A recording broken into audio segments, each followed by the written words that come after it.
Another day at syempre, another request granted na naman from the comment section.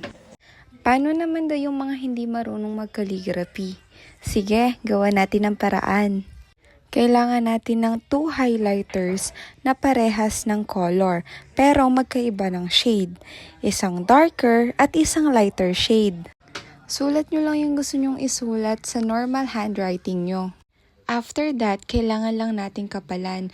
Lighter shade yung kailangan natin dito. Then, gawa natin ng shadow effect gamit yung darker shade. Laging tandaan, trust the process. Kailangan nating tapusin yung isang bagay para makita natin kung gaano kaganda ang output natin. Open for commission din nga pala ako. Kung gusto nyo mauna yung mga request nyo at kung may ipapapersonalize kayo, chat nyo lang ako.